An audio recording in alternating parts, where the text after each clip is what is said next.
Hey neighbors, the Handyman here with handy DM tips brought to you by Initiative Coffee Company. Today, we're taking a deep dive into DDEX-01-08 Tales Trees Tell, author Thomas Reed and editors Claire Hoffman, Chris Tulach, and Travis Woodall. Tales Trees Tell is a 4-hour module for Tier 1 play optimized for an APL of 3, so let's dive in. General notes. This module continues to explore the countryside outside of Flan, exploring the politics and history of the region. The module starts, as many others, with a substantial investigation followed by potential for combat, but the investigation here is a bit more open than Drums of the March was and allows characters to flex other muscles. Unless things go very sideways, this module has a single challenging, although not altogether terribly deadly encounter with displacer beasts. Adventure hooks. It should be clear by now that I recommend running this whole season as a single story. That said, the callback to Defiance and Flan is a good one, but not the only option here. Find an NPC that the players have found a real connection with, either good or bad, and explore the reasons they might send the party out to Cable's Hill. Part 1. Cable's Hill.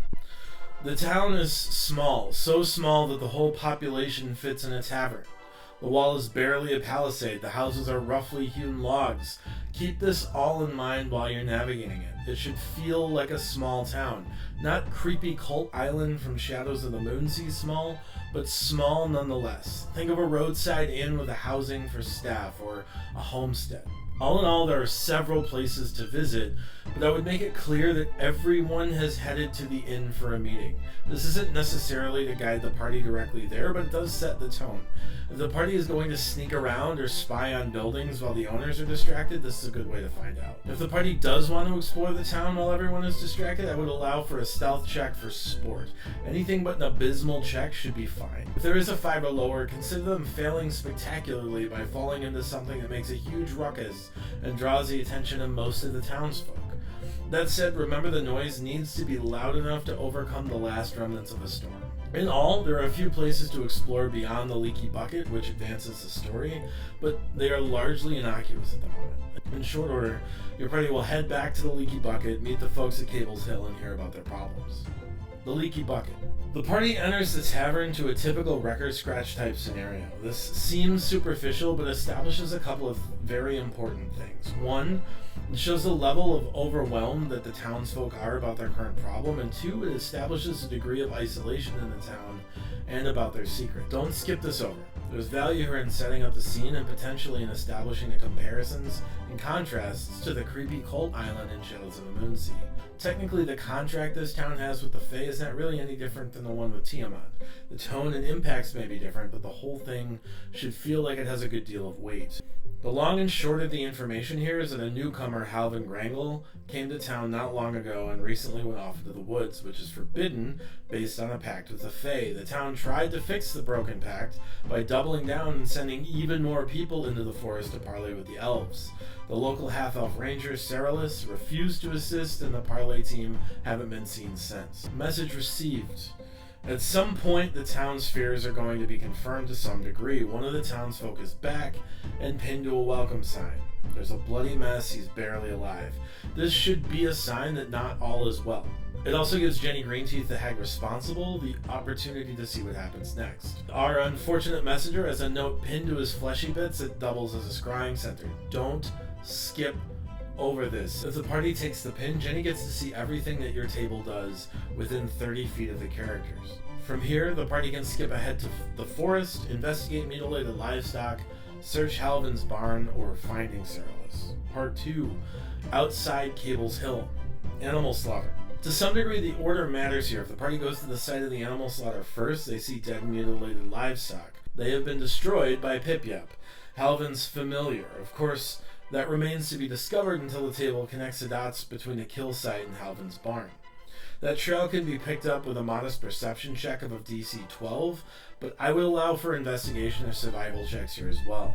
If they check Halvin's barn first, the trail leads the opposite direction to the kill site. I would suggest players just catch him in the act at this point and force an intended social encounter. There's an opportunity for combat with the imp, but he shouldn't really show much of a threat. He has some valuable information, and the party and the mission don't really gain anything from killing him. Halvin's barn. Aside from the barn hides evidence of Halvin's allegiances. It takes some doing, a very specific check, and support from players, and it shouldn't be a surprise, but Halvin is a member of the Dragon Cult. This is only discovered when a player states that they are searching a specific location in the kitchen, the cupboards, and even then with a DC 13 perception check. Realistically, you should be training your players for this kind of check. Keep in mind, characters don't roll checks. They perceive or investigate or consider their knowledge of Arcanum or history. To this end, remember, players shouldn't be asking to roll checks, but rather suggesting what their characters would like to do. Your responsibility as a DM is to assign those checks. Cyrillus' cabin. Cyrillus is hard to track down because he just kind of shows up when needed. He largely serves as the town's go-between from Cable's Hill to the elven stronghold of Greenhall. Largely, he isn't keen on helping the party navigate the quivering forest, but can be persuaded to take them. He will not take them to see Jenny Greenteeth and refuses to acknowledge that she may have something to do with the disappearances unless provided specific evidence, and then is less inclined to show them through the forest. Jenny's vengeance. If they have the hairpin when they visit Cyrillus, the social encounter ends with a combat when they leave. A scarecrow and needleblights show up at the Cyrillus' garden to make a statement regarding Jenny's disapproval. This combat is mildly challenging and shouldn't take more than a handful of rounds.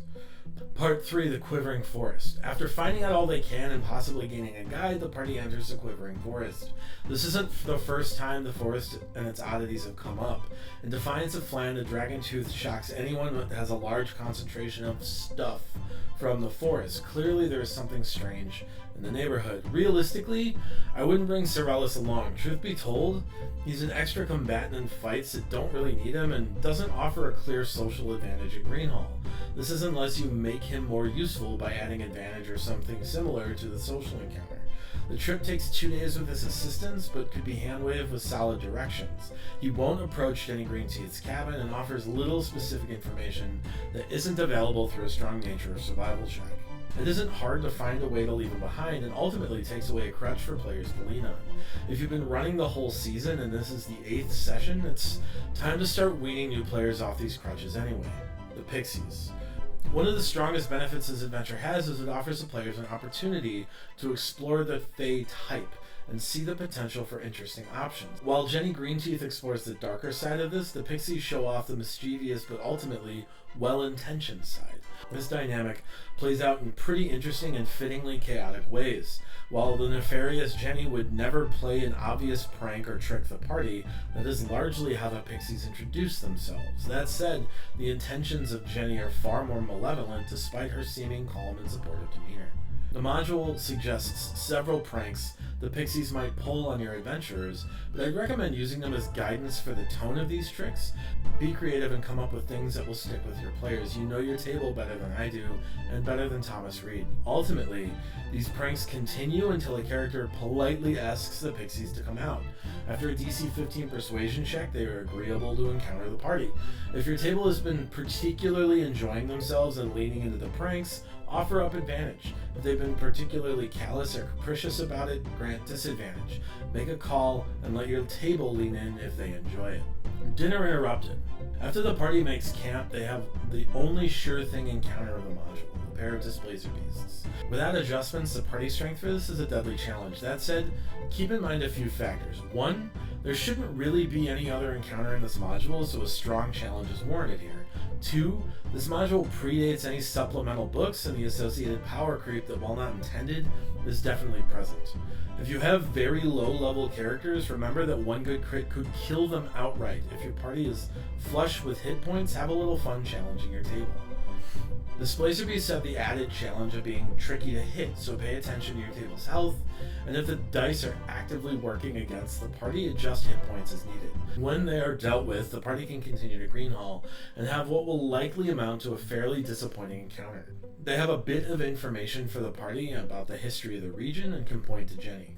I really get into lore about this region, and occasionally so do my players. That said, I recognize we're probably the exception here. This is doubly true in a system that doesn't leave a ton of time for lore and isn't great about passing it along when it does. Find ways to make the lore about the pact between Flan and the Fae spicy, but if the party doesn't want to go down that track, pull the plug and move on. Jenny Greenteeth's hovel. The hag hovel offers an interesting interaction with Jenny, a chance to engage in a bit of light cannibalism for folks playing humans, and a chance to gain a very strange ally. After quite a bit of background and roleplay, the encounter comes down to a persuasion check with 3 potential outcomes. Failure is very bad for Flan, the party, and Gables Hill. Jenny joins up with the cult, stops protecting the town or Flan. The party draws her ire and violence if they keep pushing their luck. Success, which moves Jenny to a neutral stance, offering up a magic item in the grace of her apathy. And great success, which grants the magic item her support and the freedom of her captives. Keep in mind, this is a group persuasion check. The latter option is fairly unlikely unless luck works out, inspiration comes into play, or the right spells pile up in the right places. That said, lean into the level of success here and play up her reaction. She will likely see the rewards of a flat success as a great boon to the party relative to the rewards of failure. Conclusion. In the end, the party makes whatever deal they can muster with Jenny, finds out a great deal of information that's pertinent to Season 1 as well as several community-created modules, and finishes up a field trip to the sticks outside of Flan. The party returns what's left of the captives and heads back to Flan for the next adventure. Summary. Truth be told, this module is pretty far afield from the rest of Season 1. Focuses on the Fae and finds a way to relate it to the story of the season rather than being an organic outgrowth of the Tyranny of Dragons story. That said, as an adventure, it stands on its own pretty strongly. Concerns may come up about a lack of exciting combat. The argument could be made that the major encounter, that with the Displacer Beasts, really isn't moving the story forward, but the trek through the Fae-controlled woods should feel dangerous because of potential for such attacks. In a system where random encounters are often overlooked, and structure often follows the same investigate, fight, reward structure, using an encounter that feels organic to advance the tone really works here. Just be sure you don't throw the fight in without establishing an ephemeral and dangerous backdrop to begin with. So there it is, DDEX-01-08 Tales Trees Tell. Thank you so much for listening to some advice to streamline and run it at your tables. Be a good neighbor, give us a thumbs up and subscribe. Find us on Twitter, Instagram, Facebook, and Patreon. And from now until the next time, roll together.